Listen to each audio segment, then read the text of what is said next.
Trying to go live here. Hi.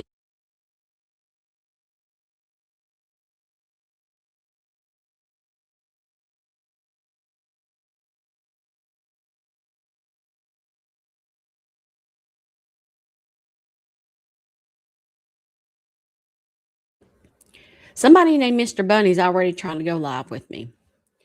And it's not going to happen. It's not going to happen. Good morning, everybody. I am also live on YouTube. And I can see that I'm watching the Lindsay Clancy trial, and there is a seal. They must be in the morning break, probably, I would think. Good morning, Daisy. So I did not watch yesterday because of the Hayden Panettiere, if I can say it right now, story. But I thought this morning we would watch day one of Dwayne Keefy D. Davis's trial on Tupac Shakur because I've waited 30, literally have waited 30 years for this trial. Legit 30 years in September, I've waited for this. So I just was wondering if y'all wanted to listen to it as well.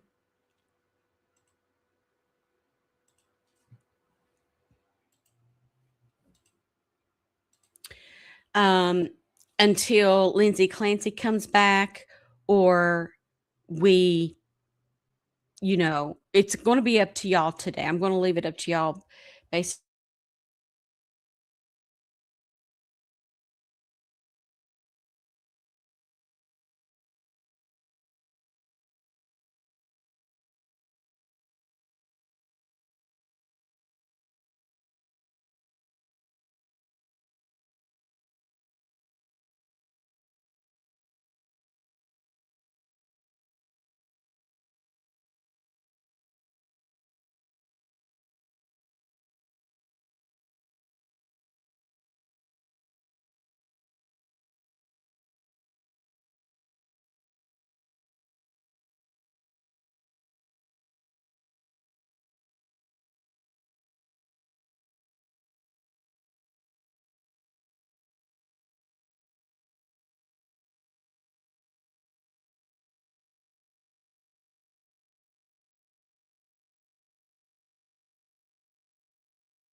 So once I started hearing the commotion, I kind of poked my head out the door, and there was a lot of people, and I was kind of told to keep my distance. So I closed back my door, but I could still hear what was going on, and I had heard about a collapse, and then later on had heard possible cardiac arrest, which I cannot confirm that. Obviously, that's just what I heard at the time. I guess the coroner has to declare that, but it was just a lot of noise, a lot of commotion. 7 doors down or so. It's definitely shocking. It's not something you expect to see on a Sunday, um, especially being so close, and that being somebody that I've had on my TV before. It's definitely weird. It's a weird feeling. It still is a weird feeling today. I had watched the show Heroes, so I thought like I said, it was just it's a name you recognize with a face you recognize. Being around these circumstances was certainly odd. It was I was sitting in my house, just normal Sunday, and started hearing a lot of commotion throughout the halls. These halls are all concrete, brick, sound echoes throughout the halls. So once I started hearing the commotion, I kind of poked my head out the door, and there was a lot of people, and I was kind of told to keep my distance. So I closed back my door, but I could still hear what was going on, and I had heard about a collapse, and then later on had heard possible cardiac arrest, which I cannot confirm that. Obviously, that's just what I heard at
Somehow I accidentally hit my mic on YouTube, so now I've been muted over there for God knows how long.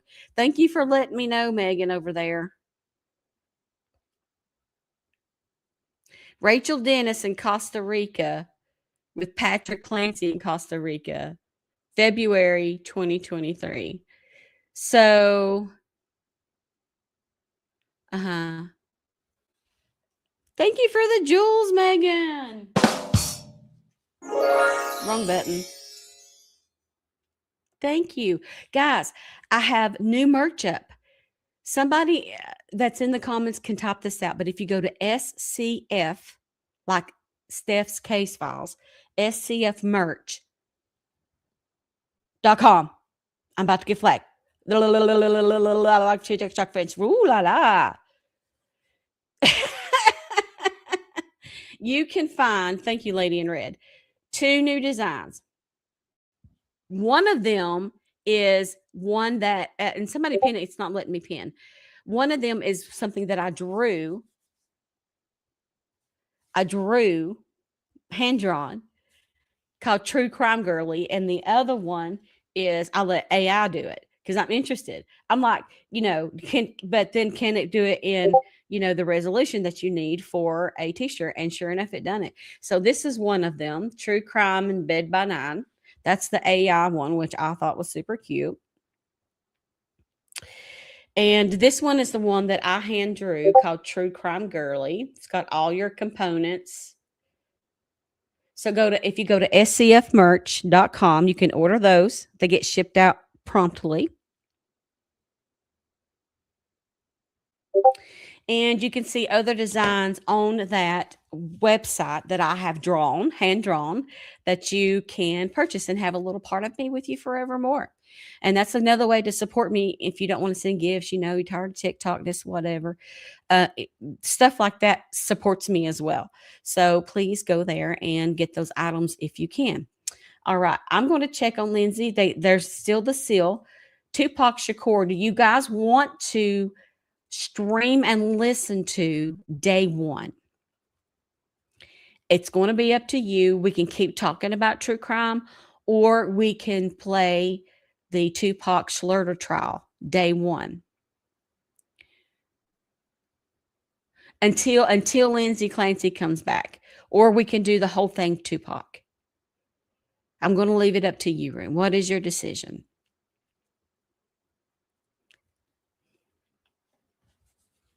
Crystal says Tupac. Taking a vote. 1 vote for Tupac. Is there anybody in here? Hello? Daisy says Tupac while we wait. Everyone is covering Lindsay. Music says Tupac. 3 votes. Okay. Tupac. Okay. All right. I got y'all. Okay, here we go. Now this is 7 hours long. Obviously, we don't have 7 hours, but we can stream it for a couple hours and try to get caught up here if you want to. Maybe I can go live. We can stream the next couple of hours. Maybe I'll go live this evening, and let's try to get caught up. What day are we on the Tupac? Because I've been lost in the Lindsay Clancy.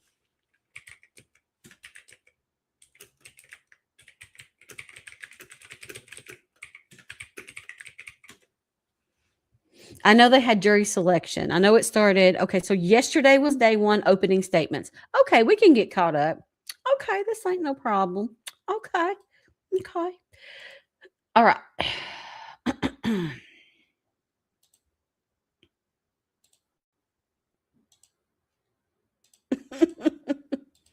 Okay.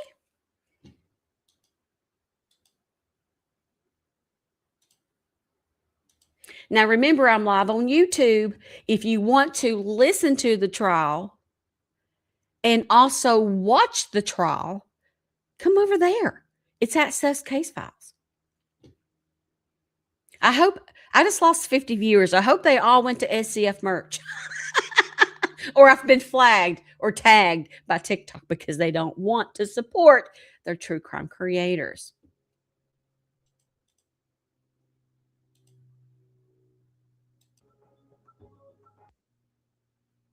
Got a plumbing or HVAC problem at home? Yeah. A clogged drain? Or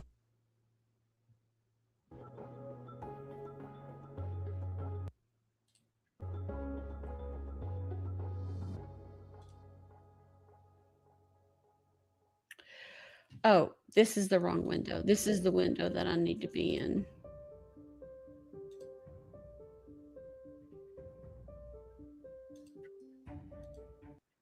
That is wrong. About Tupac.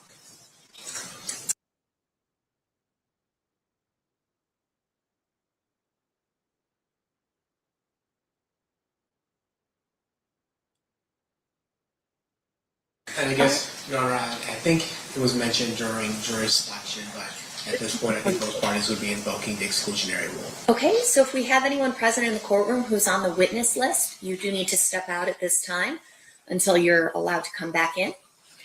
Additionally, for everybody who's here as in the audience, obviously we're in court, so I expect that there'll be no outbursts or speaking audibly that the jury can hear. Otherwise, we might have to remove you.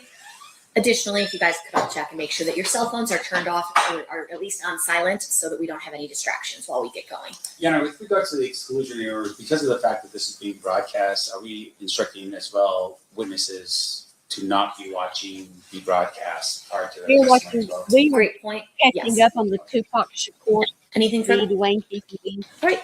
trial. Let's bring in the jury. Thank you, Clancey. Yay! Thank you all. Thank you. Thank you so very much.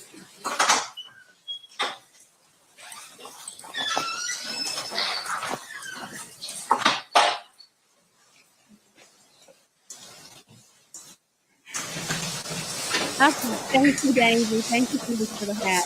Guys, the gift gallery is back open. It is open, and we've not had the gift gallery full in over a month now. So if you want to put something in the gallery, it's all wide open. Get your name in the box. That also goes to support our creators and what we do here. We can't do this daily show without you all. So please be kind, okay? If you can, no need. You can also donate to Cash App, money sign. Carly, I know we were just talking about some updates on her, on Hayden, and it's heartbreaking that, you know, her parents now have lost both their children, both kids gone. It looks like the jury is going out. They're going to. Do you guys want me to force the opening statement? I think that's what I'll do.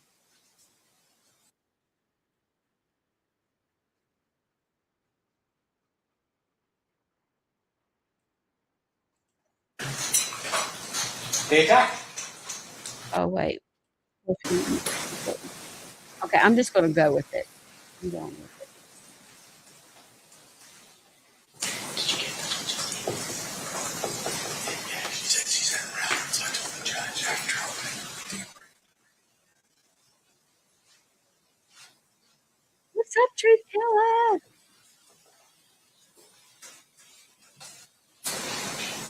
Hi, Becca. Thank you. I got Tree's shirt on. I love this design. Very good. Thank you for the heart. Becca, thank you. Stand for the jury.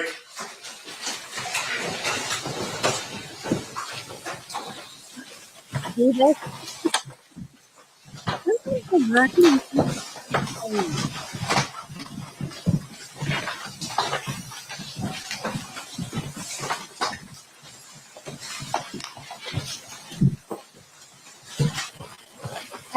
that's everybody. If I first did it, I wrote too hard in this sentence. I'm just going to edit first. 137 over here. I don't know if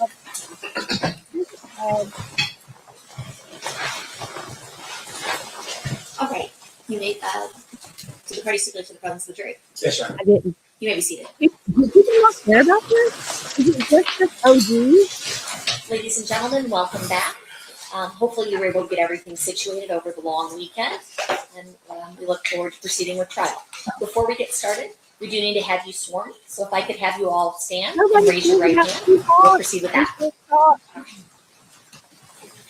You and each of you do solemnly swear that you will well and truly try the case at issue I know and you all true do. verdict rendered according to the evidence, so help you God. I was just saying a lot of people. Thank you. You may be seated. All right. Thank you, Jessica, and thank you, ladies and gentlemen.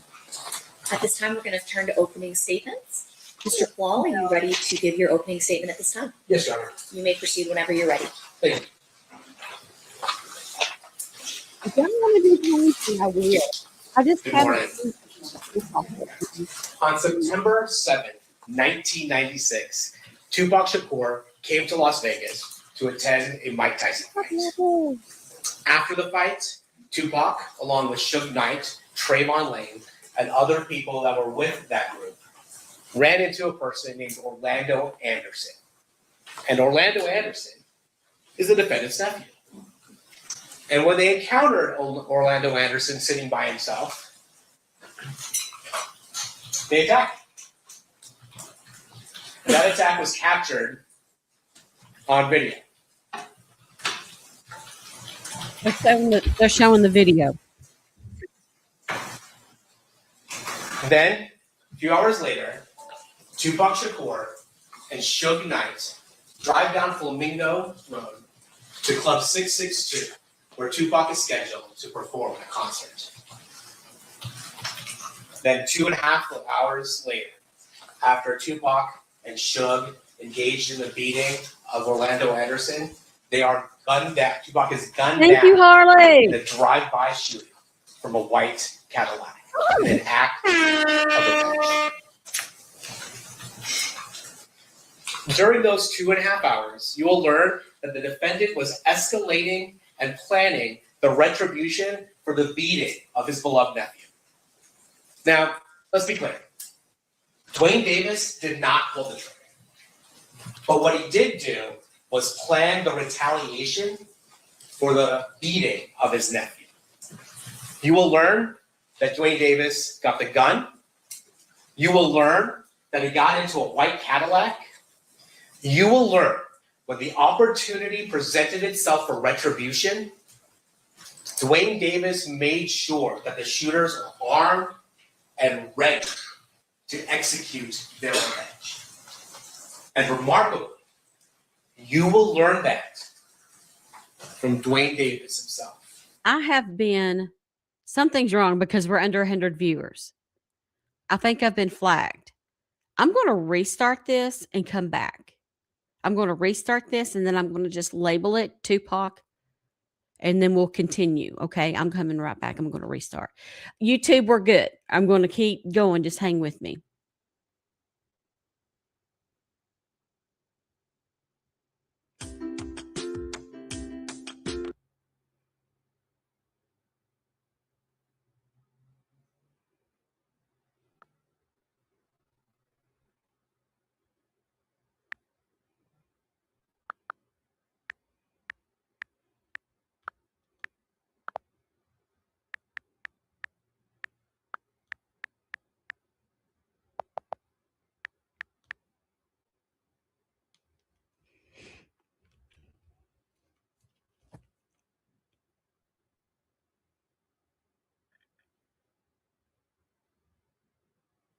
Okay.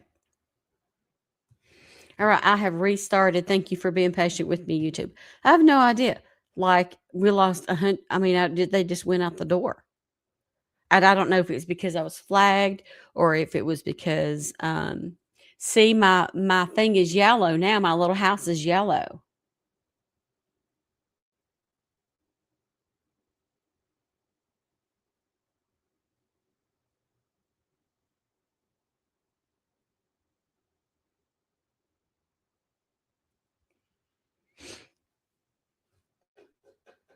Does that mean caution? I have no idea.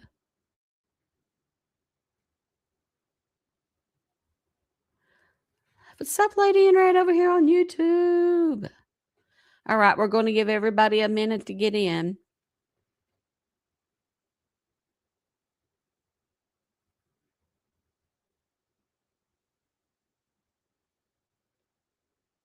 Welcome in. 14 people.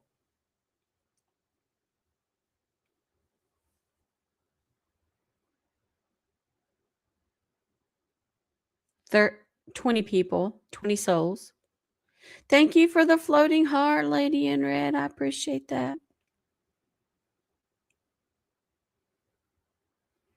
Tupac Shakur trial live. This is for the algorithm. Tupac Shakur trial. Tupac Shakur trial. Hey, Jen. Welcome to the Big YT. Tupac to the Shakur. Part 2. Good morning, Mindy. All right, I'm going to start playing this. I mean, should I wait a minute? I don't think a lot of people's going to come in here. Maybe it wasn't me. Does TikTok not want the truth to come out?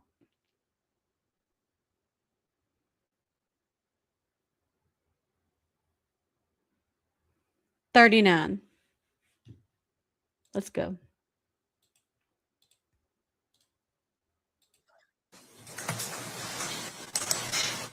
But to understand what happened on September 7th, 1996 on the streets of Las Vegas. Oh, Mindy says wait a few. Hey, welcome in, Bree. We are talking and playing. What I'm doing is playing the Tupac Shakur, Keefy D, Dwayne Keefy D is his name, who is on trial. And I personally have been waiting 30 years for this. 30 years. You got a message for me? What'd I say? What did I say? So yeah, we are talking about Tupac. Tupac. Do I need to sing it for you?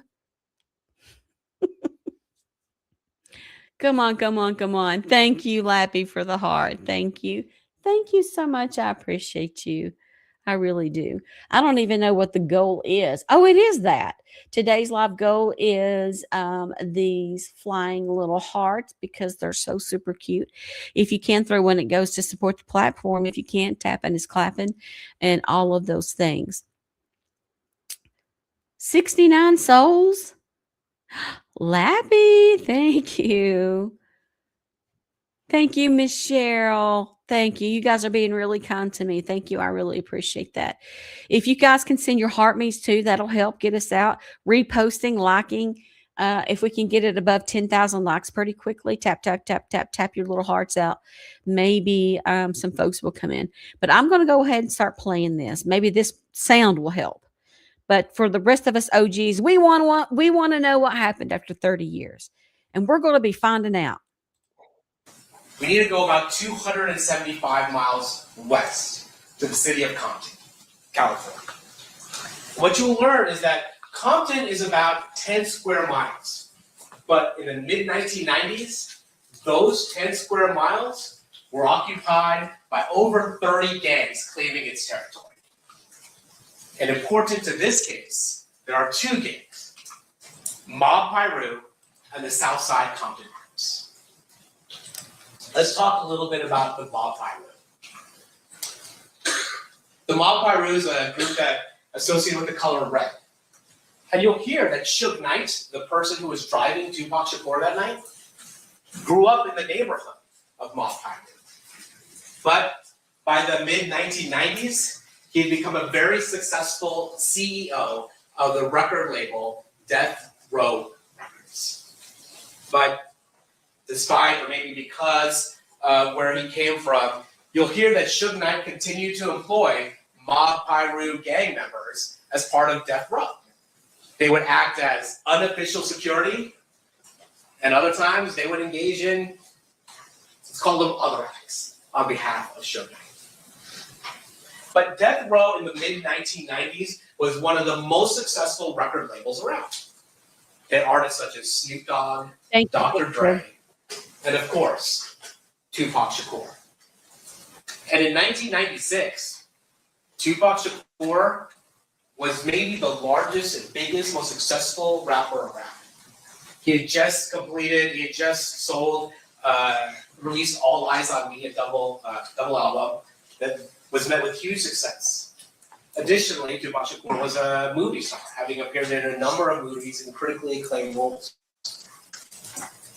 He has at times been The referred people that they to pulled as to an the icon. jury don't But know for who the Tupac purposes is. of this case, what you Sure need to know he is that is. There Tupac people Shakur on was earth that not don't know who he a is. gangster. He was a hip hop artist associated with the Mob Pirate. Now, the other gang that's important to know here is the Southside Compton Crips. And when it comes to Southside, My house is red. Dwayne Keefy D. Davis was the leader of the Burris Street faction of the Southside Compton Crips. And while Suge Knight rose to prominence in his neighborhood due to the money that he was bringing in Hey, through the Mr. music Gray. industry, Dwayne Davis rose to prominence in his neighborhood because he was a very successful, large-scale drug trafficker. And you will learn that that is how one moves up in the world of gangs, by bringing in money to the neighborhood. The other thing you'll learn is that Orlando Baby Lane Anderson was his nephew and also a highly respected member of the Southside Compton Crips. Now, as part of this case, you're going to hear another name, Eric Zip Martin. Now, Eric Zip Martin is not a member of the Southside Compton Crips. In fact, he's based out of New York. He's involved in the drug trade and knows Dwayne Davis as a result of both their involvements in the drug trade. Dwayne Davis Thank you, from the Marty. West Coast, Eric Zip Martin from the East Coast. And one of the connections that Dwayne Davis gets through his association with Zip Martin is with Sean Puffy Combs, who was then the CEO of Bad Boy Entertainment. Sean Combs wanted some security when he came out to the West Coast. He was worried about Mob Thank you, Pyro. Penny. He was worried about the members of Death Row Records. And so Dwayne Keefy D. Davis agreed to be around to act as unofficial security for Sean Combs and his artists when they came out west, in order specifically to ensure there are no problems with Mob Pyro and Death Row Records. And this took a rivalry between Mob Pyro and Southside Compton Crips and escalated it. And those tensions boiled over in the Lakewood Mall in the summer of 1996. There, you'll hear that Trayvon Lane, a member of the Mob Pyro associated with Death Row Records, was there with other members of Mob Pyro in order to do some shopping. Lakewood Mall was a mall nearby Compton. You'll also hear that Baby Lane Anderson, Orlando Anderson, the defendant's nephew, was there. Now, Trayvon Lane that day was wearing a chain with a Death Row medallion. And there was a fight that occurs between the Mob Pyro group and the Southside Compton Crips. And at one point, that chain is pulled off Trayvon Lane's neck. Now, what happened to that chain is an issue of much dispute. Not everybody agrees with it. But the act of disrespect of pulling the Death Row chain and the brawl that occurs further escalates this heated rivalry. And what you'll learn is that these two men, Trayvon Lane and Orlando Baby Lane Anderson, they encounter each other again, this time in Las Vegas. We're trying to catch up. So that brings us back up to September 7th, We're 1996. trying to catch Here in up Las from Vegas. yesterday. Again, Mike Tyson is fighting Bruce Sullivan. He disposes of him in a round. So Doesn't take a full. I'm catching up with And then y'all and after just the fight, watching with y'all. So this is day Tupac Shakur, one, Suge Knight, opening and the people that statement. are here with, they leave. And among his group is Trayvon Lane. And that is why this fight occurs. Trayvon Lane and the Death Row group sees Orlando Anderson standing by himself, and they decide to attack him in retribution for what happened at the Lakewood Mall. You'll see Orlando Anderson's on the bottom of that group. You see security coming, trying to break this up. And then you'll see Tupac Shakur, Suge Knight, Trayvon Lane, and that group exit the MGM Grand. Now, Orlando Anderson was by himself because when Dwayne Davis purchased the tickets for the Bruce Sullivan fight, he got them through a scalper. So everybody that came with Dwayne Davis were seated separately throughout the fight. And so Orlando Anderson was at that time by himself. You'll see that Mr. Shakur, Mr. Knight, and his group leave the MGM Grand. And you'll see that Orlando Anderson, after being held by security, is questioned for a bit, asked if he wants to press charges. He decides he doesn't want to participate in any type of prosecution and that he doesn't need medical attention.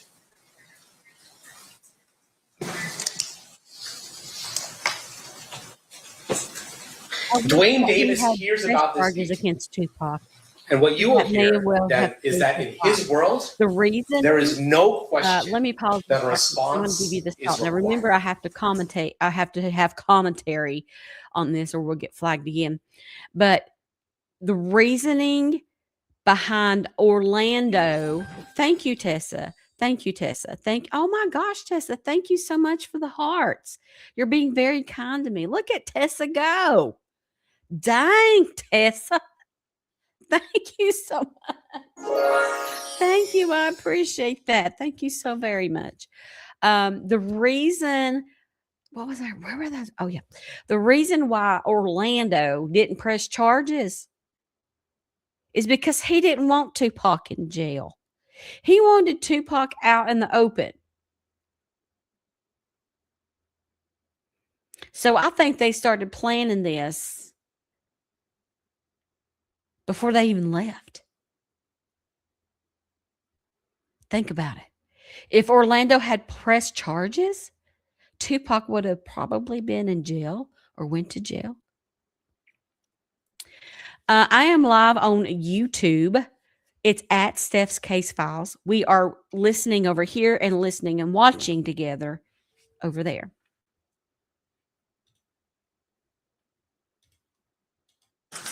And you will hear from Dwayne Davis what happens next. Because what happened over the next 2.5 hours is something Dwayne Davis would later describe himself in the secret 2008 interview from his attorney's office with the federal task force. And we'll talk about that interview and the circumstances surrounding that later. But we'll hear about what the next 2.5 hours was. So what we learn is that Dwayne Davis is upset about the beating of his nephew. And frankly, that's not an unusual response. What's unusual is the next steps Dwayne Davis takes. Unusual for the normal person, maybe not unusual for in gang culture. Dwayne Davis decides he is going to organize a retaliation, that this beating cannot go unanswered. Then he runs into a person named Zip Martin. Remember the Zip Martin that was a connection with Bad Boy Entertainment from New York? And Zip Martin tells him that he has a gun and that he can come help him out.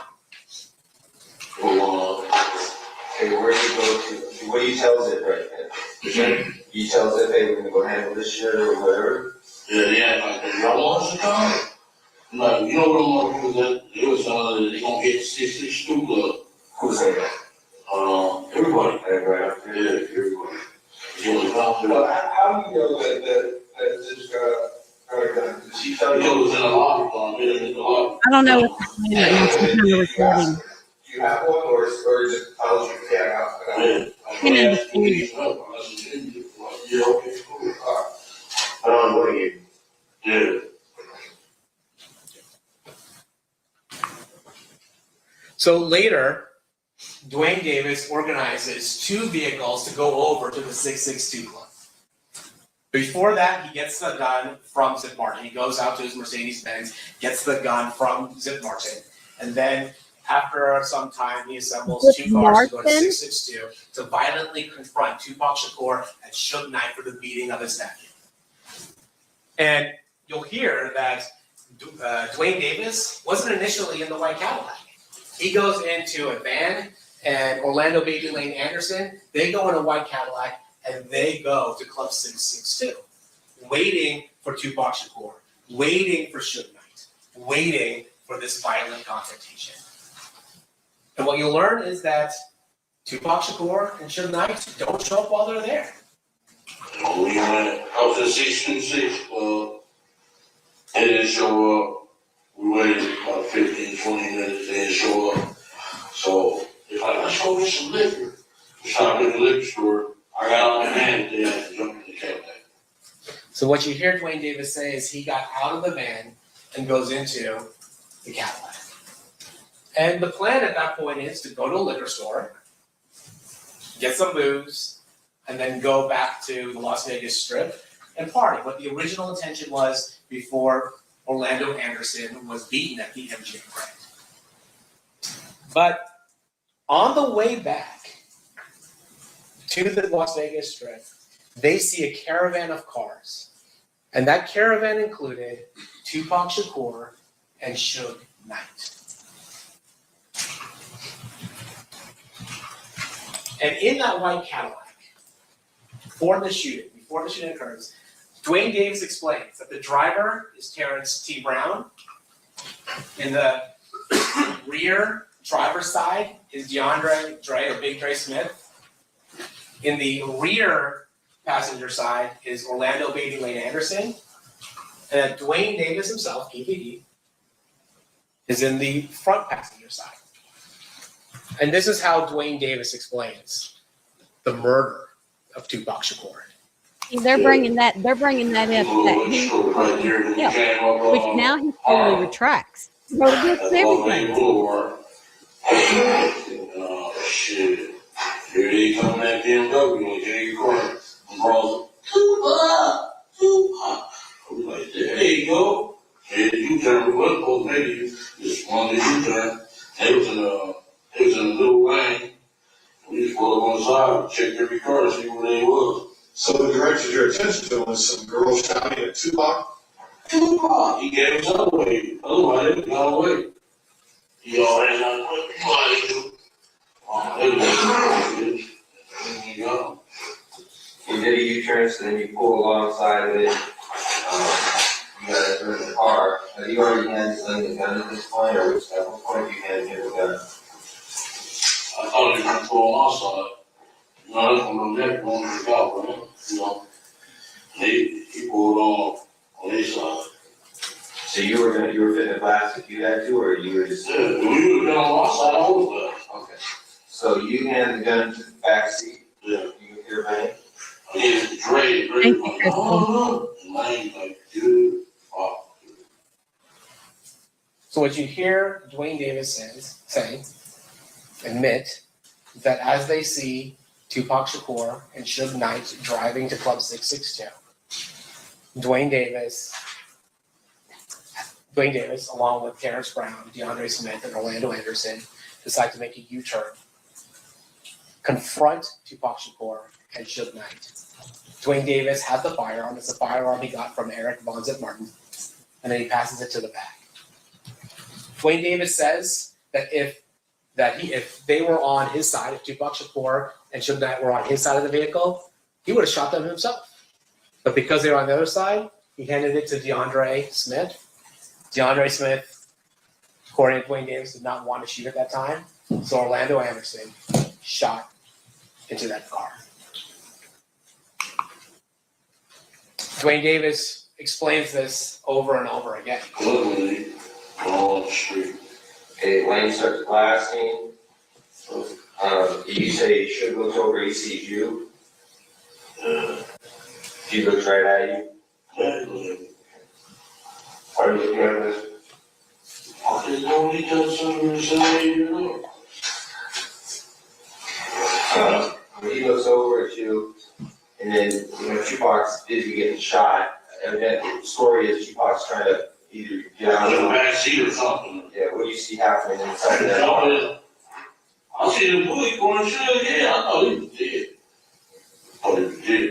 He must have scraped him or something in the head or something. You a piece of glass went into his neck right here. Yeah, the thing is, Great. Okay. So, I'm sorry, you guys stop the two girls, they go stop the car and let them get off? Yeah. And we made the right, Okay, but he stopped what you said, why you cool, let off? yeah, and we made the right, and, so all the, secret in the phones. Stupid bitches, we shot their window around and they stopped. So Tupac's trying to jump in the back seat. And what should do? Nothing. So, he couldn't really duck because he was too big, you know? Yeah. One of the things Dwayne Davis talks about during the murder of Tupac Shakur is that there's a car full of women. I think he calls them broads at one point. A car full of women who are there as well. And you're going to hear from one of them. And what she's going to tell you is that she disagrees slightly with Mr. Davis's rendition of facts. They were, in fact, communicating with Suge at Tupac's car, but they weren't talking to Tupac, they were talking to Suge. And what she says is she hears gunshots, she sees the white Cadillac flee, and then what Dwayne Davis interprets as them chasing her, she'll tell you is them just panicking and trying to get away. But she will say they inadvertently follow Dwayne Davis and the other people in the white car as they are fleeing. After Suge Knight and Tupac Shakur's vehicle is shot, Suge Knight makes a U-turn and heads back to the Las Vegas Strip. The car ultimately can go no further and stops. Police arrive, medical arrives, and you will hear that Suge Knight was grazed in the head and had some glass going in his neck. He ultimately survives those injuries and is released fairly quickly. You'll also hear that Tupac Shakur was shot multiple times, that he was brought to UMC, and that 6 days later, he succumbed to those injuries. And within 24 hours, the Cadillac and the assailants are back in Compton. They stay the night, and they drive.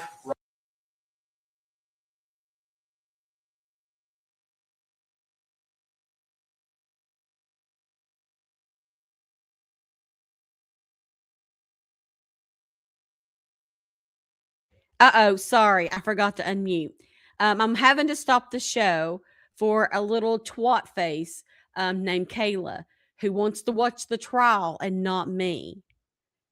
So listen to me right now. If you don't want to see my face, then fucking leave. Every time I show video on TikTok, I get flagged. I'm live on YouTube if you want to come over there and watch it, but you still have to look at my face. Please don't be a skank hoe. Okay. Have a good day. Right home as though nothing happened. But a war followed them back to Compton. Because while people were afraid to come forward to police, the police knew and the streets knew that Southside Compton Crips were responsible for this murder. And the war that follows at Compton is a bloody one. You'll hear that Mob Piru and Southside Crip members start shooting at each other. Within 10 days, 3 people are killed. A number of people are shot, including an 11-year-old girl.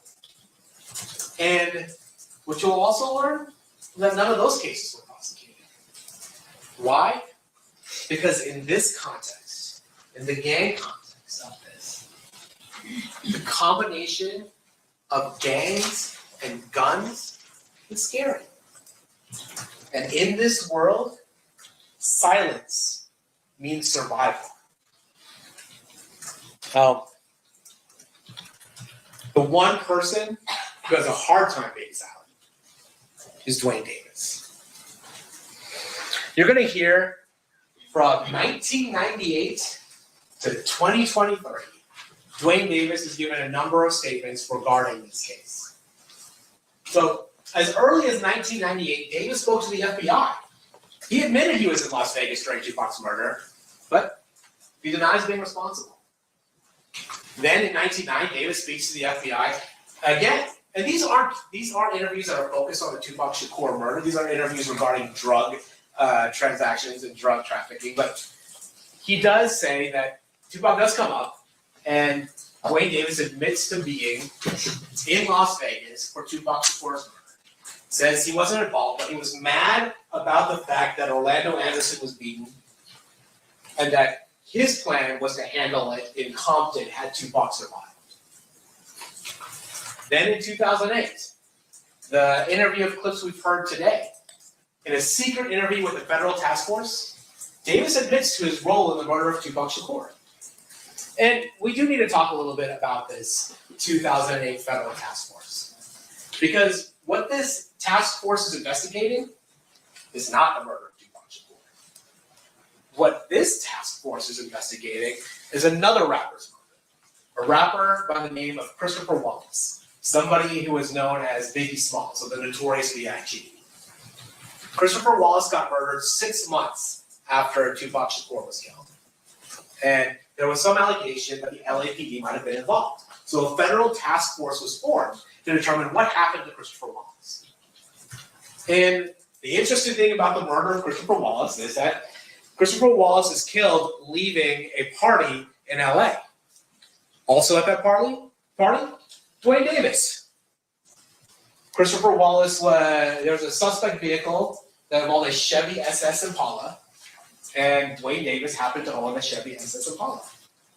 Now, as a result of that, the task force decides, well, let's look at Dwayne Davis. And the thing we know about Dwayne Davis is that he trafficked narcotics. And so they were able, through a CI and an undercover, to have a drug transaction with Dwayne Davis. And as a result, Dwayne Davis now has a case, a big trafficking case. And so the federal task force approaches Dwayne Davis and his attorney, and they say, hey, look, we want information regarding the murder of Christopher Wallace. That is what we are trying to investigate. And what Dwayne Davis says is, I don't have any information about that thing, but I can tell you about what we did. I can tell you about Tupac. And that's what he does. He tells a federal task force that's about his involvement, what you've heard, his orchestration of the murder of Tupac Shakur.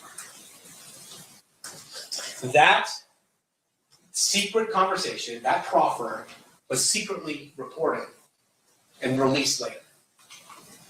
In 2009, Davis is being so helpful to federal authorities that he actually flies out to New York to try and get Zip Martin to implicate himself in the Tupac Shakur murder. Zip Martin at that time was dying of cancer, was out of the game, and really did not engage with Dwayne Davis. In 2009, though, Dwayne Davis gives an interview to Las Vegas Metropolitan Police Department Detective Dan Long. Now, Dwayne Davis is more guarded in that interview. It is a different setting in than the interview 2009. 2000. It's not a secret proffer. Why did he not get arrested? Dwayne Davis does admit a number of things. That he was in Las Vegas, that he was mad about Orlando Anderson getting beaten, that he was the boss, that he was in the white Cadillac, that he procured the firearm that ultimately killed Tupac Shakur. Then, in 2011, the landscape changes. Because in 2011, Greg Hayden, the guy who was leading the task force in 2008, the guy who organized the secret proffer between Dwayne Davis and the federal task force, he leaves law enforcement and decides he's going to publish a book about his investigation into Biggie Smalls, the guy who was killed 6 months after Tupac, and Tupac Shakur. And what he puts in the book is that Dwayne Davis confessed to the murder of Tupac Shakur. The book tells the story about his admission, about himself, but it also tells the story of Dwayne Davis telling about his nephew's involvement in the murder, about Big Dre's involvement in the murder, about Terrence Brown's involvement in the murder. And this is a problem for Dwayne Davis because that meeting was supposed to be secret. And now his cooperation with federal authorities is open to the world. Not only that, Greg Kading is now profiting off Dwayne Davis's life story.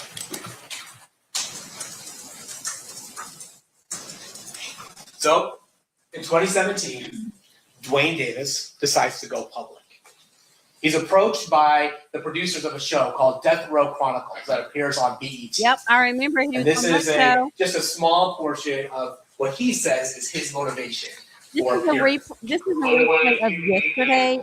We are over on the Big Watching, but we can get caught up. I know that they're about to start today live. People have been pursuing me for 20 years. Newspapers, magazines. I'm coming out now to tell the story because I got cancer. I got nothing else to lose. All I care about now is the truth. Dwayne Davis says, all I want to do now is tell the truth. And in the 2017 public interview, he's a little evasive, but he admits to being the boss. He admits to being in the white Cadillac. And he admits to be part of the murder of Tupac Shakur.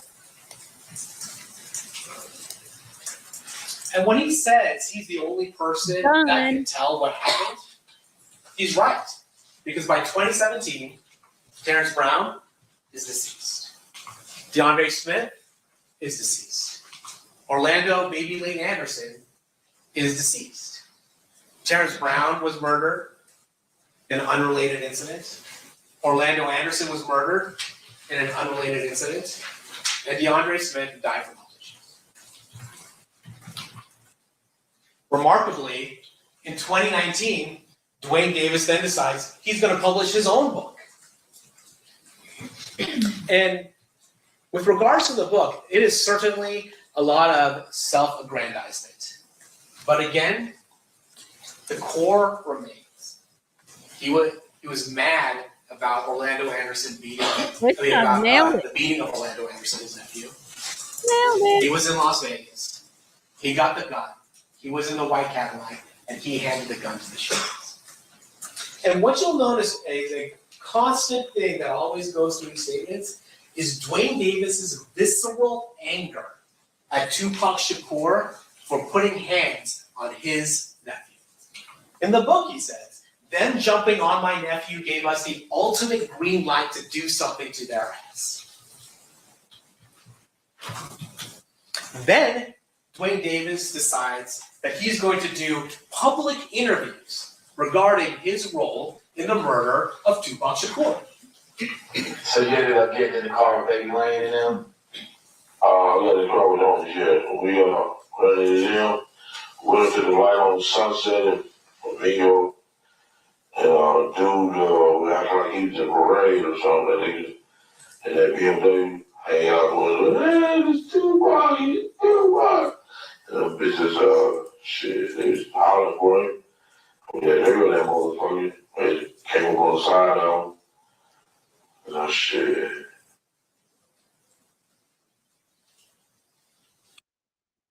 Work confidently while on SSDI with all SUP employment services. What's happening right now? We can We're in help a commercial. He literally went on a show and admitted that, which is wild to me. Mirror his private life. He admits to being a leader of Southside Crips. He admits to the significance of the fight over the death row chain at the Lakewood Mall. He admits to being in Las Vegas the night of the fight. He admits to being angry that Tupac stomped Orlando Anderson at the MGM. He admits that he was hunting down Tupac and Suge, first going to 662. He admits that he got a Glock 40 from Eric Zip Martin for the purposes of hunting Tupac.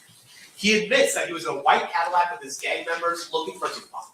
He admits to seeing Tupac in a black BMW and then changing directions, making that U-turn to confront Tupac and Suge.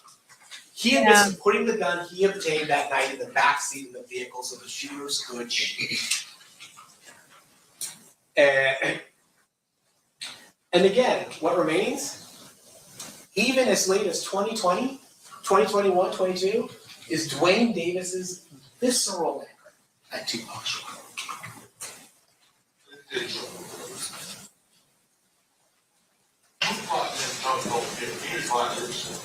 He is not necessarily jumped on the fucking Tupac. Come on, man. Tupac was wrong with two motherfucking shoes. I mean, don't you think he was wrong? Honestly. I mean, yeah, I think he could have, reacted in a better way. You listen, you don't think that man is wrong? He could have reacted in a better way, I guess. I'm talking. Vlad is fucking biggest fan. He admitted that man is wrong. I mean, he was wrong, man. But that was only done out of loyalty, man. Okay, thank you. I appreciate that. But he didn't deserve to die. My nephew didn't jump on him. He jumped on my nephew. A kid, man. Who are you to send it to him with death? You know what I'm saying? No, we don't. He's a fucking kid, dude. That's why he ain't on the channel. He's a fucking kid, dude. You know what I'm saying? They was wrong. My nephew never jumped over him. They jumped on my nephew. My nephew did throw a punch, man. Shit was wrong, dude.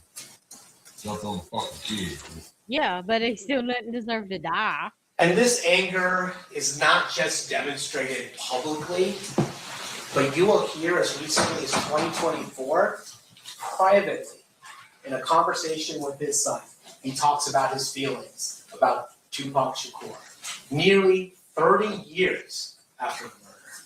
What I do is I'll wait out there for him, dude. So you stop there and put them on me to go. Oh, talk shop. No, that.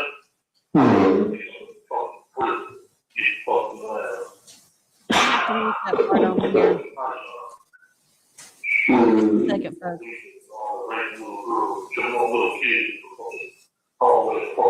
Get back to talk. I didn't recall that he was on.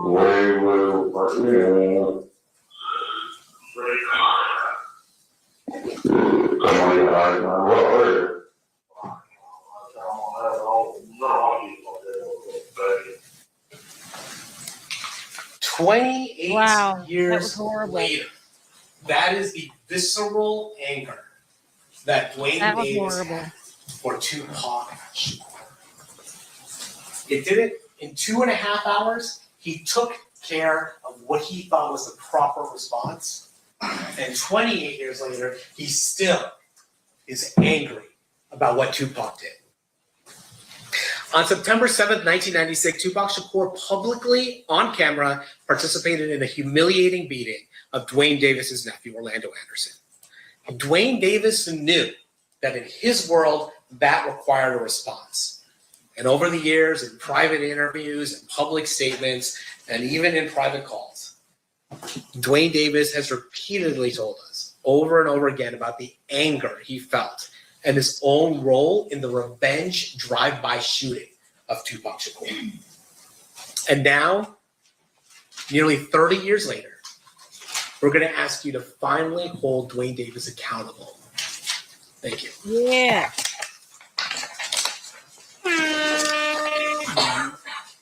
Thank you, Mr. Paul. Mr. Stamps, do you wish to give your opening statement at this time? Yes, Your Honor. Wait a second. Of course, whenever you're ready. Thank you. What in the world?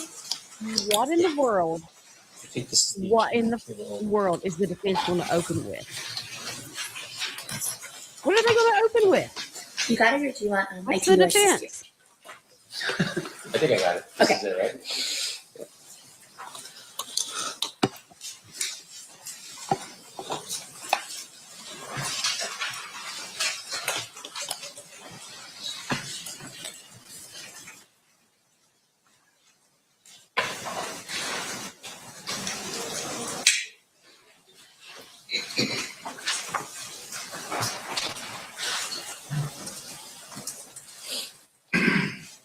Whenever you're ready. Thank you, Your Honor. Good morning. We spent a lot of time, I think, when we were picking a jury to determine who would be the right jurors for a case like this. Obviously, we want people who are going to reserve judgment until the end, but really look at the evidence with a critical eye. Now, what the state has just told you what they believe to be the evidence in this case. But really, at the end of the day, you have to ask yourself if what they're saying is really the truth or fiction. fact or fiction?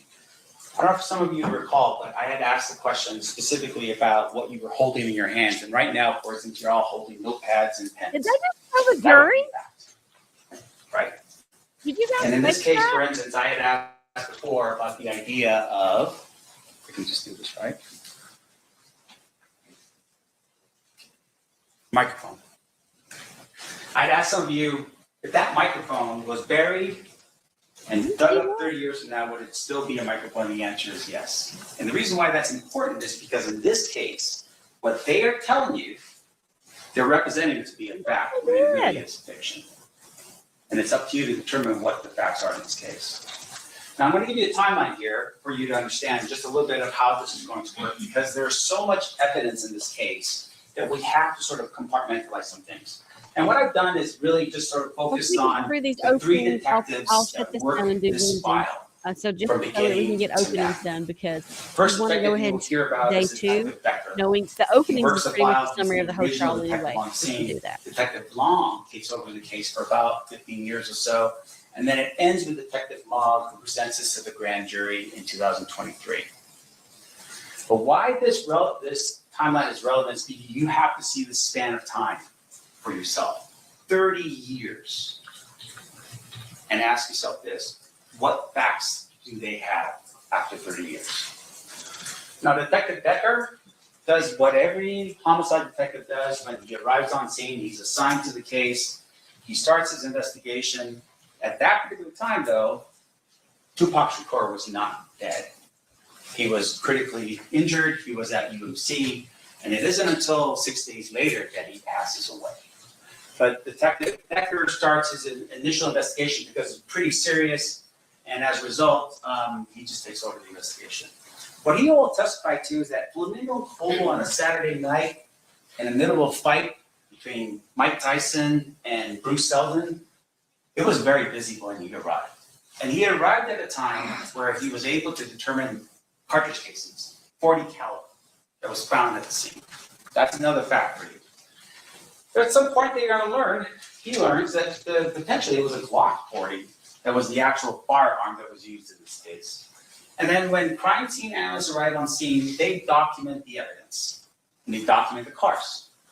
That will be important, and you'll determine at some point why the cars are documented. And with regard to Detective Becker, what he'll tell you is police officers write reports. Critical. Hugely important. Why? Because at some point in the future, like in this case, 30 years later, Detective Becker will not remember details like he would if he had what? His report in front of him. And that's going to be important for you to consider in this case. Now, what Detective Becker does, though, is because of the outcry, the attention, the media focus on this case, he took his file and he secured it in his office under lock and key.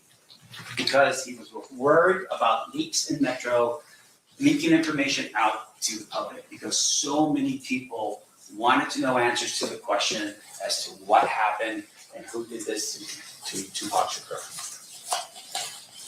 Now, what you're going to find is, when Detective Becker testifies in this case, that a lot of his reports are now missing. They're gone.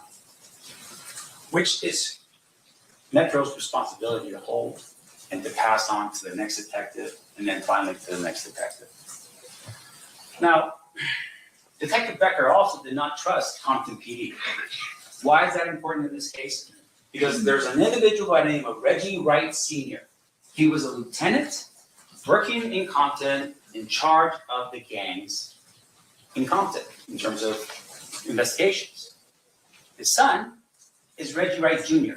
He was the head of security for Death Row Records, the same security that was here in Las Vegas on the 9th of September 7th, 1996. Death Row Records was affiliated with Mob Pyru Blood, and Detectives Ladd and Brennan from Compton answered directly to Reggie Wright Sr.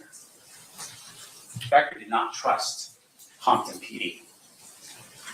And the one thing that he really didn't trust is that most of their information came from confidential informants that were not reliable. And he'll tell you that.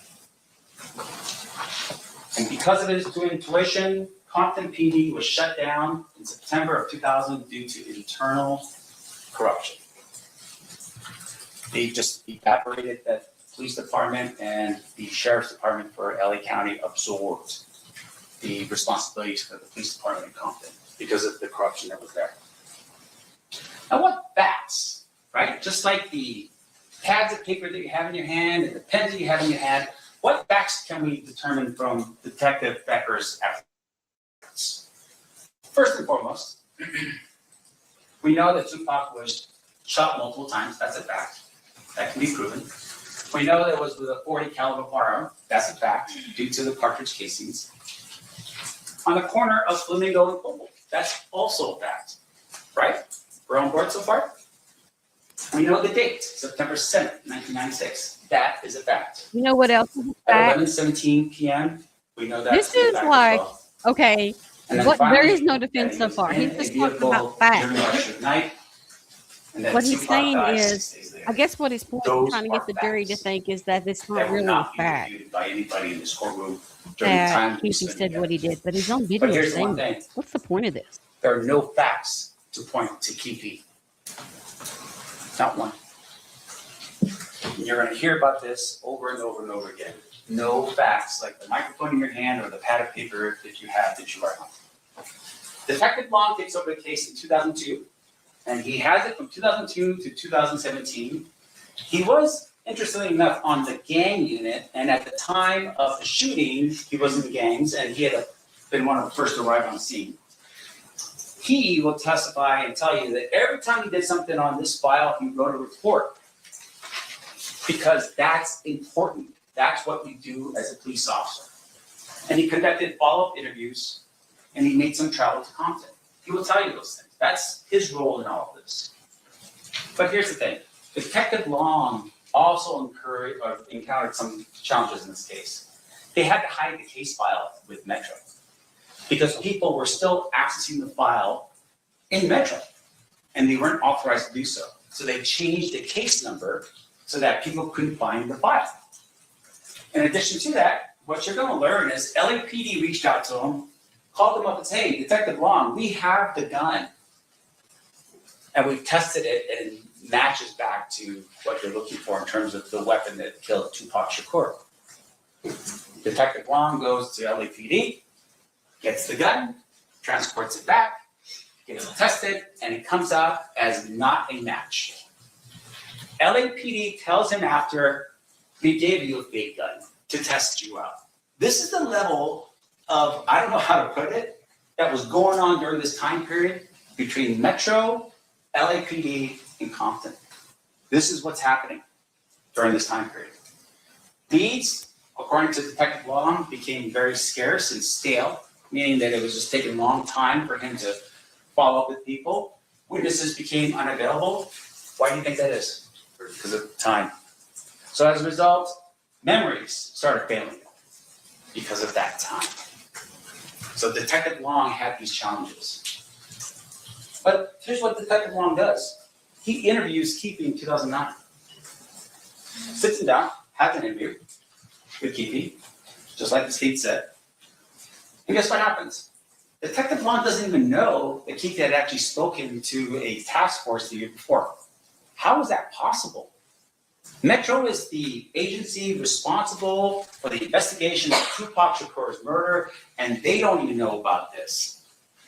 No one in that room in 2008 told Detective Long or Metro what was going on. And you know who was in the room in 2008?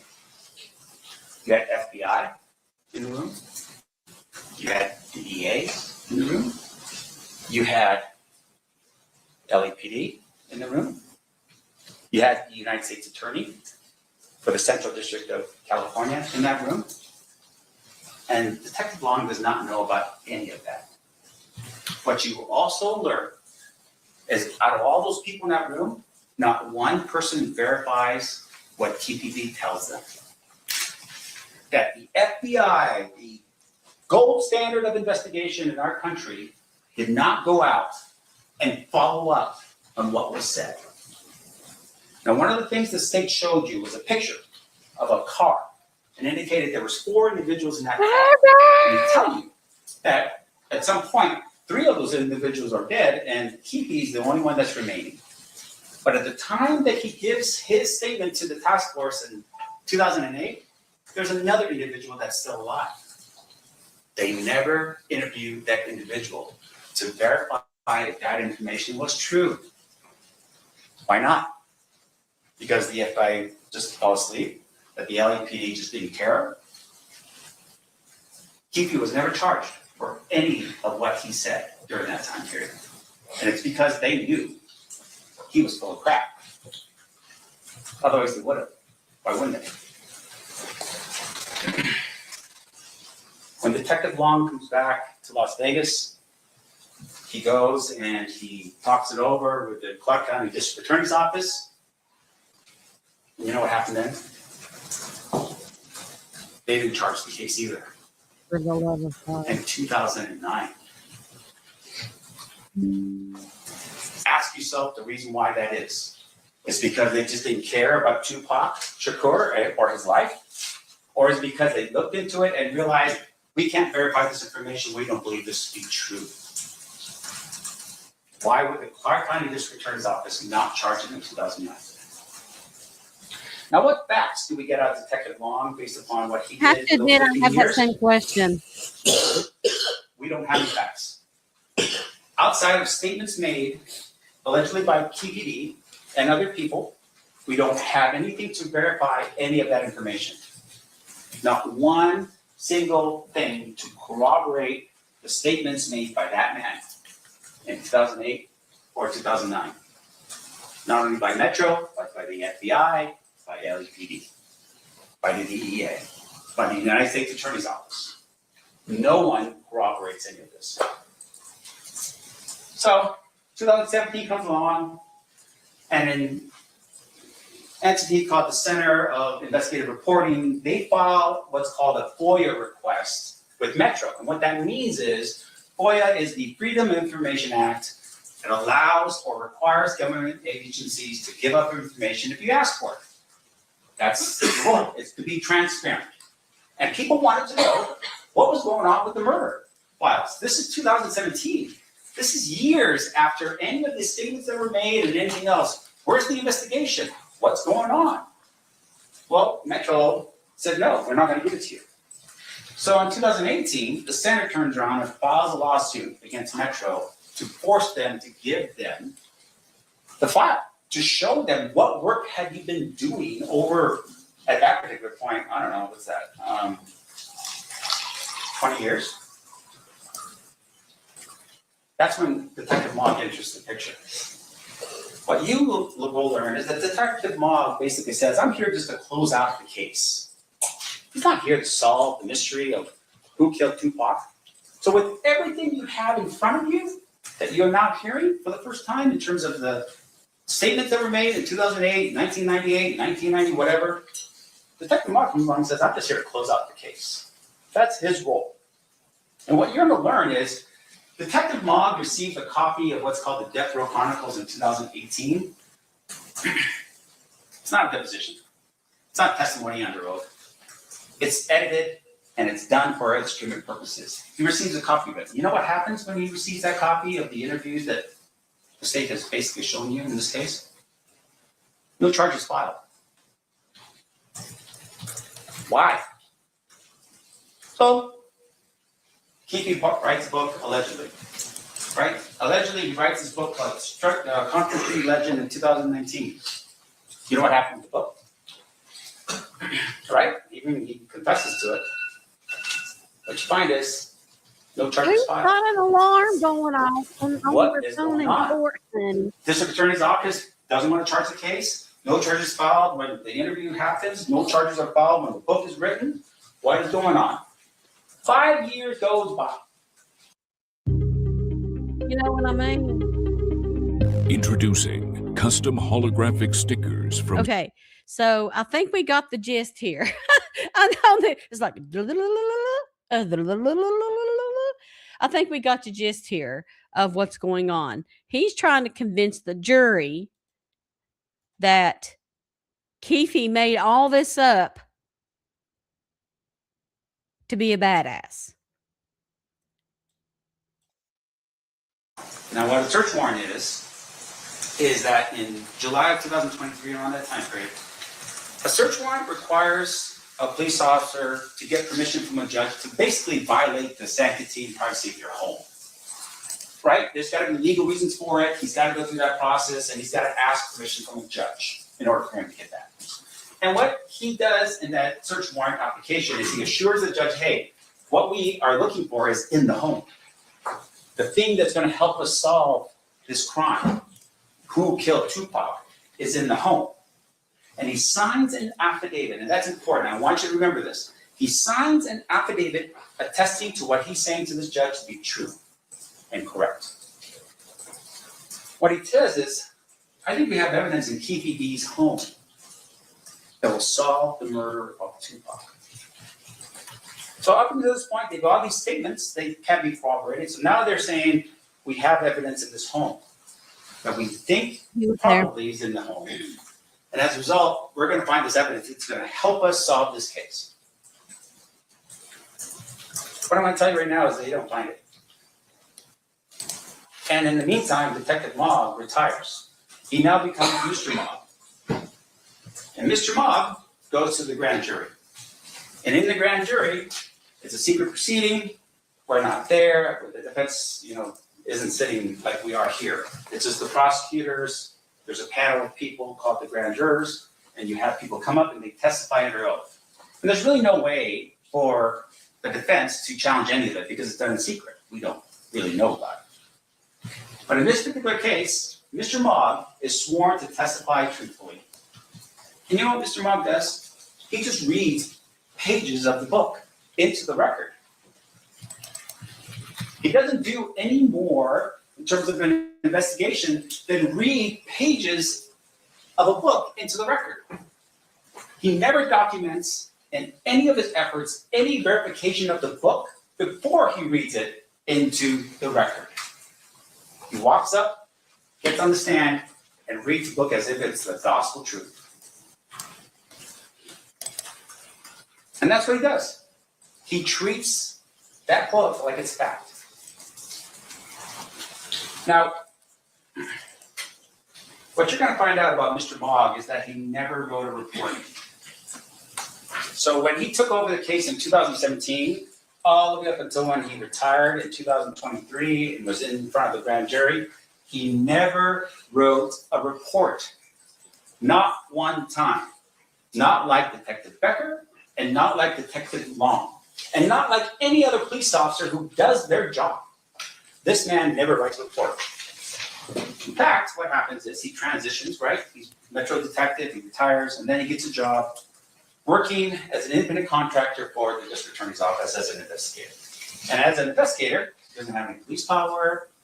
He continues to work as a lead detective on this case. Even though the procedure is you hand your file and your officer's report to the next detective in line.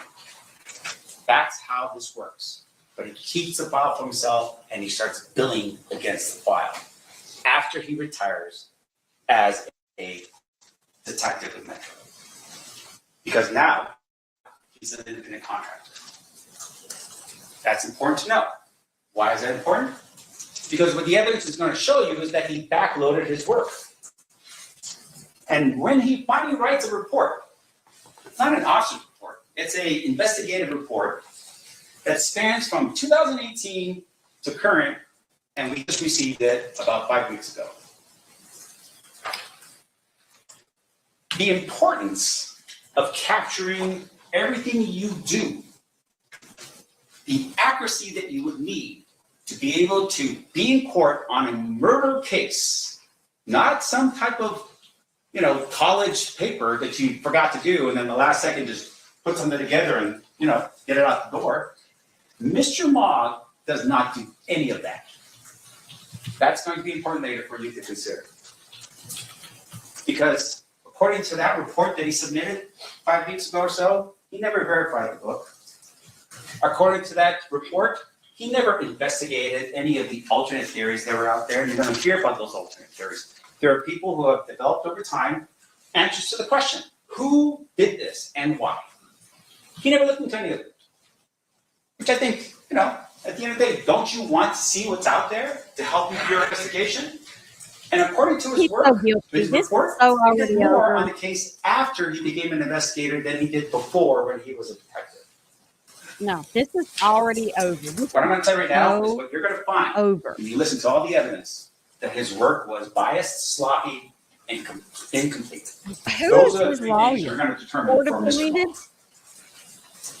Now, because of the fact that in terms of the evidence itself, he doesn't have much, the state's going to lean pretty heavily on their witnesses. And I want to give you a sampling of the type of people you're going to run across in this trial based upon their witness list in this case. First person is this guy named Reggie Wright Jr. He's the security company for Death Row Records. And what he is a felon. Okay. We're going to switch over to Lindsay Clancy. We've got 57 souls in here. Clearly, TikTok does not want or nor care or is not pushing this out to the FYP.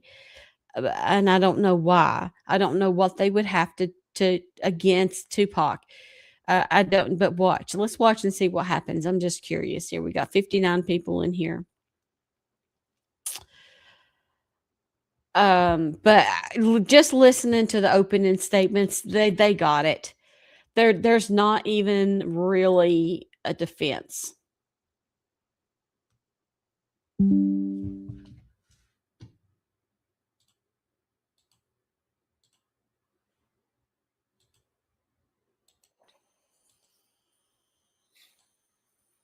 Not necessarily. I believe that she stopped taking the medication rather quickly.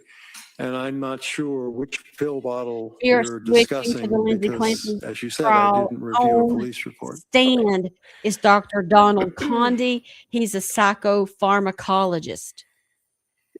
Now, you're aware that on December 15th, that the defendant and her husband reported that she was having persistent intrusive thoughts that day, correct? Yes. And that's the day she first presented to Mass General Hospital. Yes. And you're aware that Mass General Hospital is directly affiliated with McLean Hospital, right? They are affiliated, yes. And that she was advised to go to the inpatient program and she chose not to go. Yes. From reviewing the records, did you see how thank you, Southern Mama. Letitia Dukes, a social worker or a mental health worker, from the South Shore Perinatal Behavioral Health Clinic, had previously had discussions with the defendant about going to women and infants before her presentation to the Mass General ER on December 15th? Yes. And she didn't, in fact, go to that program until December 20th. Is that fair to say? Yes. Now, you also mentioned in your review of the medications, lamotrigine. You recall that? Yes. And that was a medication that was prescribed to the defendant in December of 2022, correct? Correct. You're aware that she never took lamotrigine? I believe that's what she said, yes.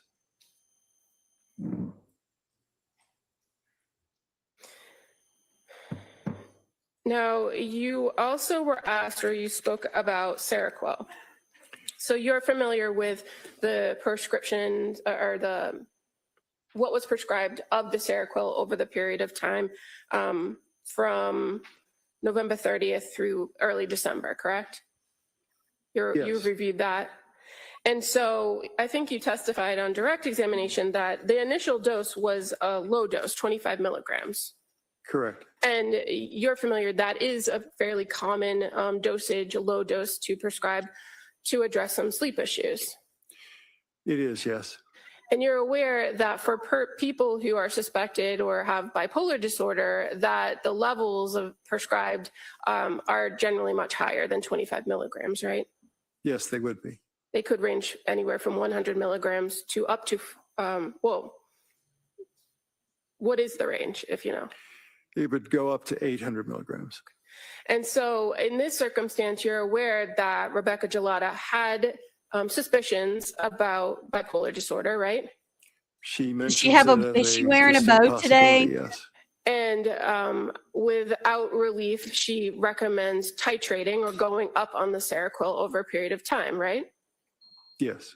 And you settled on a number of 400, but you know from the records that that was the goal, to titrate up to 400 milligrams. Do you know if the defendant ever took 400 milligrams? I do not. And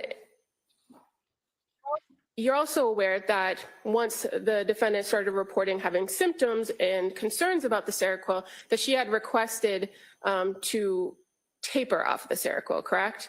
Yes. And you're aware that prior to her presentation at McLean Hospital, that Rebecca Gelada actually did send in a prescription that would allow for her to taper down.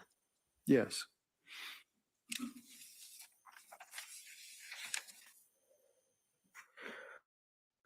Thank you, 60 souls.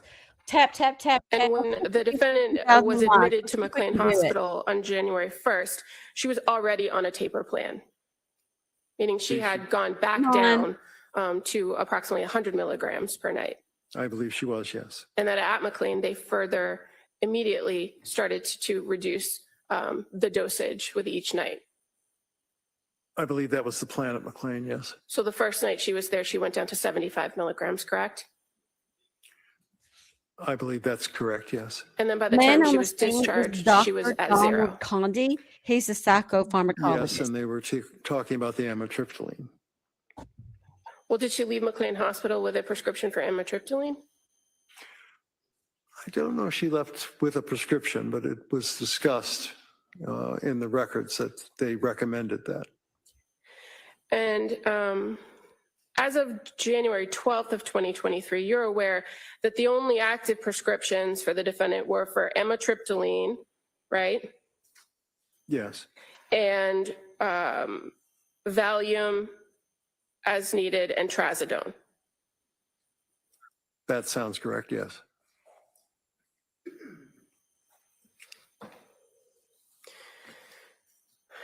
So throughout the course of your review of the records and all of the different medications that she was on from October through January, she wasn't on all the medications at the same time, correct? No, not at the same time. And it's fair to say she was only on maybe 3 medications at one time.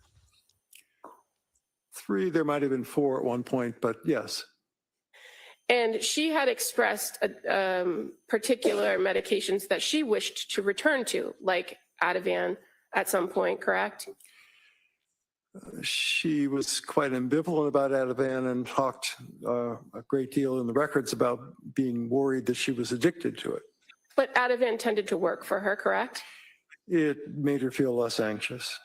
Yes. And she actually described that at certain points to the providers that when she felt intrusive thoughts or she had a bad experience, that she took the Ativan and the thoughts were gone. Didn't she not?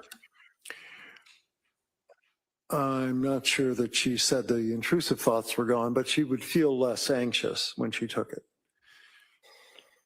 And as far as your conversations about hallucinations and auditory hallucinations, you indicated that at some point, or at points, I think was your testimony, that the defendant did hear a voice.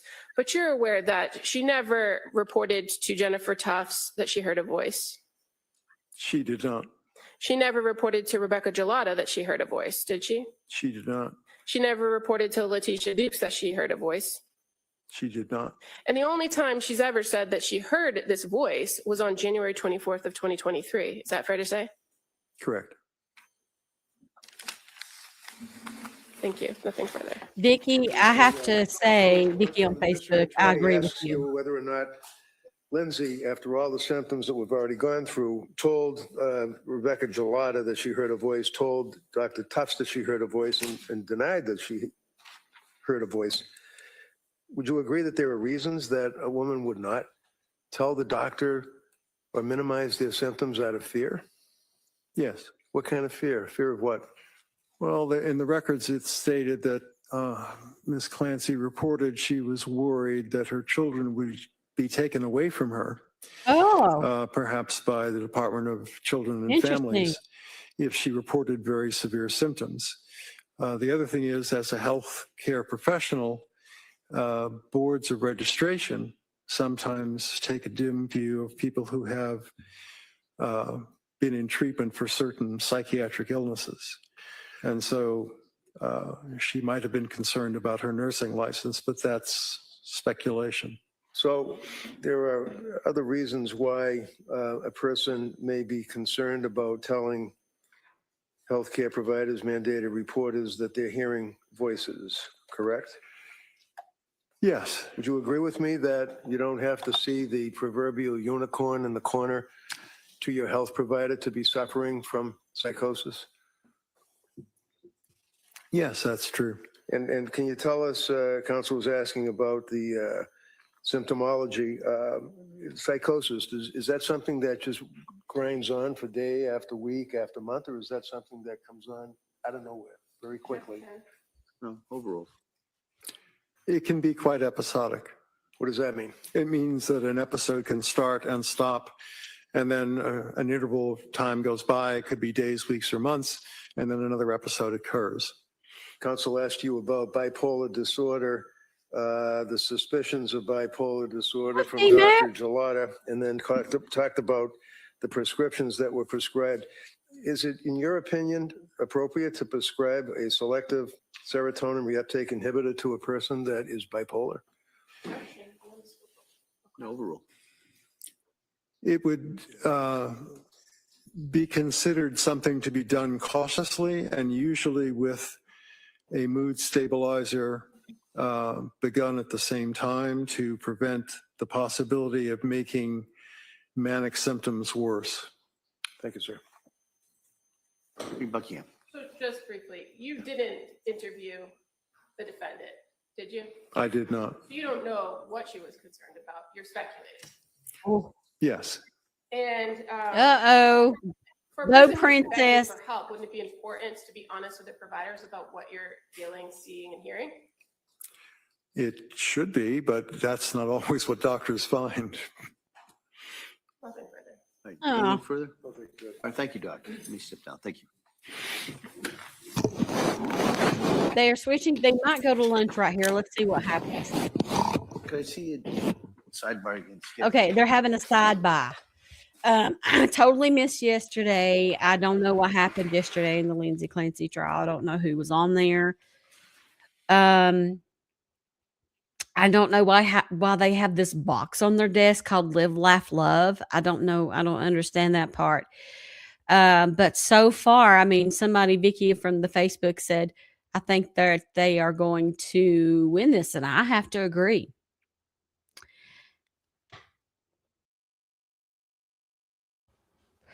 Penny Parker asked, did she have any blood work done at the hospital? I would think so. I would think they would have taken a lot. I do.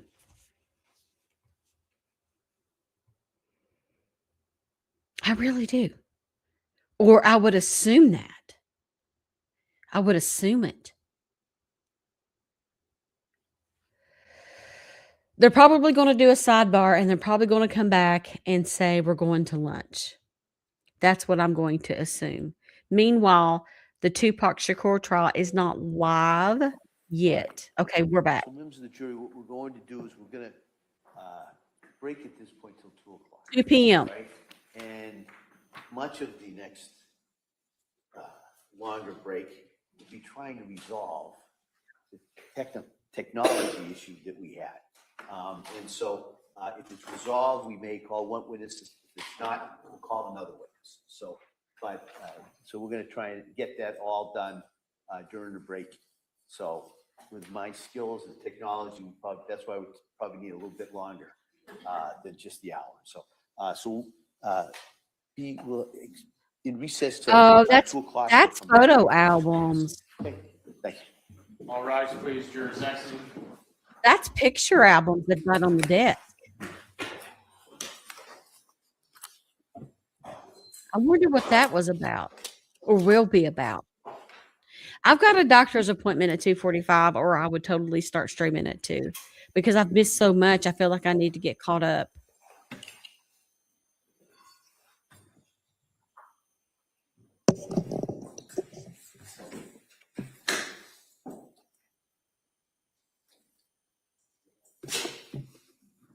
Sure, so that's the forum. All right, so council, anything we need to discuss before the break? All right, so we'll come back we'll be in recess till 2:00, and we have one of two different witnesses depending on how things work out over the break. Okay. All right, thank you. Okay, well, that's where we're at with it. I really do believe that the defense is going to win. How many people in here think the defense is going to win based on what you've seen so far? There's 8 souls watching on YouTube. Yes. Yes. Eastern Standard Time, I believe. Wanda, yes. Jay, yes.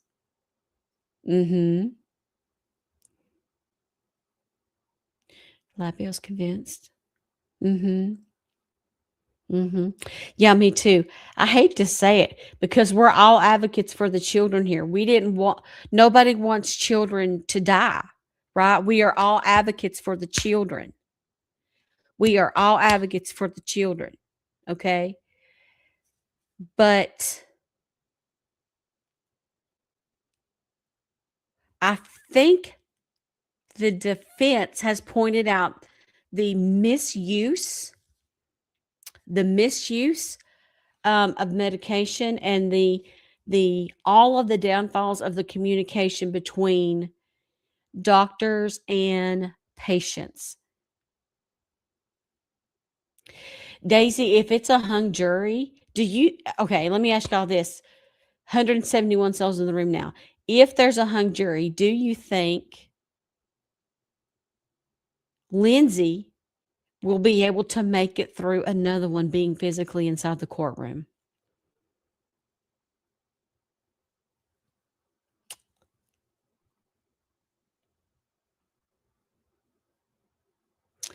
So their mama says, I believe there's enough reasonable doubt for her to win.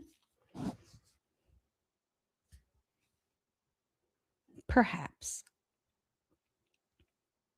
Thank you.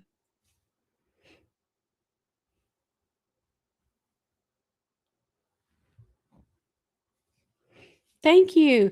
Today's live goal, by the way, is 10 of these hearts. We have 6 of the 10. We only need 4 more, and then we reach today's live goal.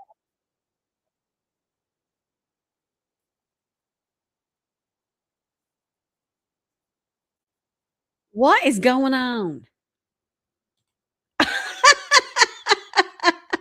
All of a sudden, we were listening to a commercial. Who sent me a heart? Kayla, thank you so very much.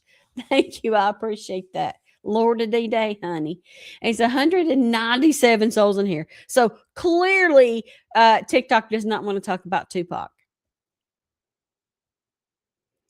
We have a rule in here that every time you come in here saying that Patrick Clancey is guilty, is done it, somebody has to send a hand heart.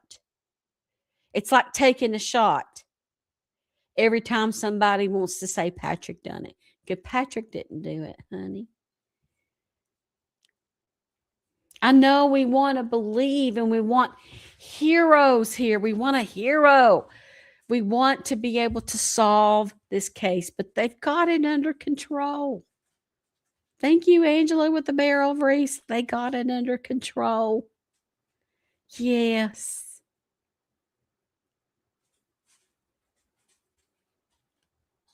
Lady in Red. I need many of them. Is he, though? I heard he was upset, but I didn't know he was suing people.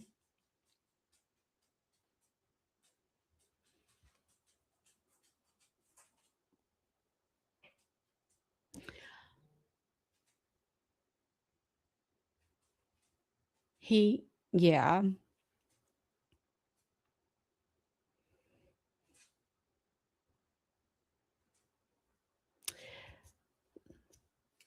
I said, I hope he said it whatever it was.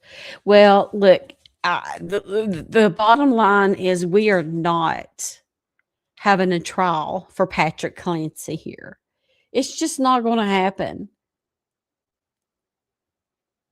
Patrick is allegedly suing people who are coming after him, like suing them for defamation. And unless you have evidence, I really wouldn't even be going around saying that. Good morning, brown eyed girl. Can you guys give me a minute so I can take my dog out to potty? I'll be right back. I will. I don't know what to do. Like, it'll be silence. So, I'll be really quick. I'll be really quick. Like, he needs to go.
Okay, I'm back. Oh, Lord, Riss Ross. Riss Ross. Do you really? Do you really think that?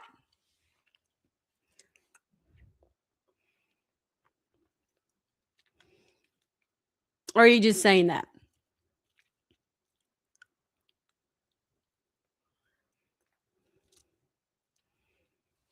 Oh, Riss Ross thinks that. Oh my goodness. I just don't see it. I respect what you think, of course. I love you. But I just don't see it. How? What's up, Kelly?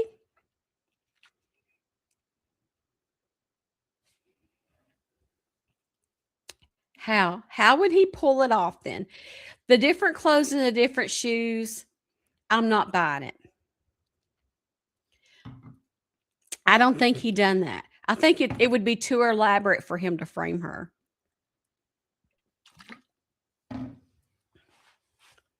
What's up, North Carolina? Yeah, y'all tell me where you from. What are you doing? What are you thinking about doing? What are you not thinking about doing? All them things. I love seeing where people are coming in from. We only need 3 more hearts to make our goal. 3 more hearts to make our goal. And I know you can do it. I know you can do it. Since we are not streaming trials, I'm going to end the live over here on the big YouTube. But stay with me on TikTok, okay? Thank you, YouTube. Taking one down. Love you.